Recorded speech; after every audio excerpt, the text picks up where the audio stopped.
Hey there, fellow marketers. Professor Wolters here, and today we're here in Luxembourg, one of the banking capitals of the world.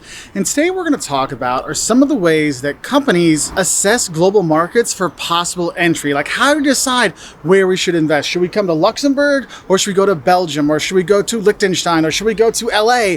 We have to kind of figure out what's going to work. And so we're going to talk about in this video are just kind of the four basic ways that companies evaluate different markets. Now, there's a lot of ways you're going to do it, but these are the kind of the four basic overall ways.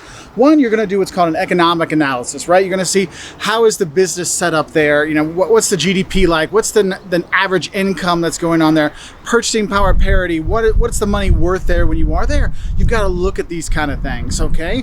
But also, you also have to look at the social cultural aspects. How do I manage my people? What are some of those cultural nuances that are different?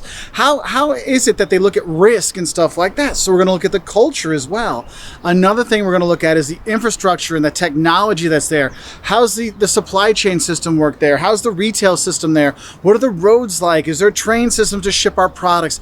These kind of things. And then we're going to do a legal political analysis of what's going on. How is the government in this other country going to help us or hinder us? Is there, import taxes we're going to have to worry about, tariffs we have to worry about, our quotas, these kind of things. And the thing is, we have videos on talking about infrastructure and technology. We also have a video analyzing the social cultural aspects of assessing a market. And also we have one looking at the legal political side of things. So in this video, what we're going to do is we're going to look at the economic side of it, because this is going to be really the biggest impact one that you're going to look at, because in general, the more robust the economy is that you're going to go into, the better chance a new product, a new business is going to succeed there, just because people have more disposable income in order to spend in that market, okay? Because if you think about it, the more money you have to spend, the more likely you're going to try something new. The less money you have, you're more selective where you put it. So we have to think about those things. And so what we'll look at is, one thing we'll look at is kind of the general overall economic situation in the market we're going to go to. So are they in a recession? Are they in a boom economy? How is the market growing, or is it shrinking?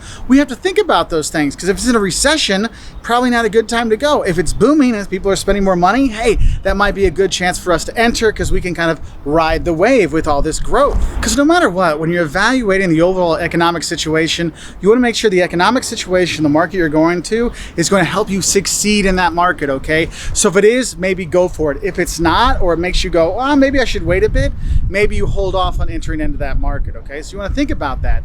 And some of the metrics you might look at in terms of deciding whether to export to a country or maybe like make your manufacturing in that country might be looking at their trade surplus versus their trade deficit. Because they have a trade surplus, they're sending out more stuff than they're taking in, which might mean, they must have some kind of tricks of the trade, so we could use their trade surplus to our advantage and manufacture there and use their bonuses and their knowledge to help our products get out quicker, get out cheaper, get sent around the world more. Other things you might look at, the GDP, the gross domestic product, or the gross national income, these kind of like how wealthy a country is. That could be a helpful thing to indicate as well, depending on the kind of products we're serving and we're selling. Other things you might look at, we might look at just the overall size of the market. There's a reason why companies fall all over themselves to go to China. It's a huge market. 1.5 billion people maybe using my products. Yes, I'm going to try to go there. Luxembourg, there's like 600,000 people. Not a lot of people are falling all over themselves to come here, because there's not a lot of people. There's not a lot of potential customers. So we're going to look at that.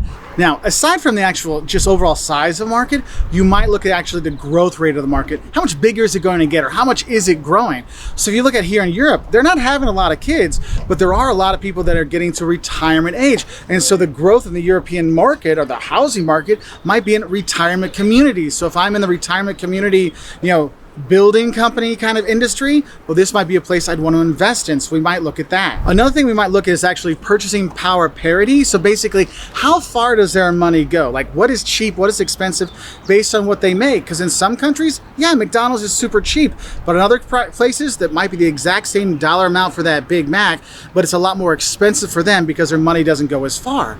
And the thing is, there's tons of different economic indicators and metrics you might want to use to analyze another market. And so you got to think about those things out there, okay? Because the economic situation really has probably the biggest impact on if your new market's really worth going into or not. So if you want to learn more, you want to learn about the political side of things, the social, cultural, infrastructure, and technology kind of ways to assess, we have other videos for that as well. They're down in the information down below. Just look down there, and there's links to those there to help you out.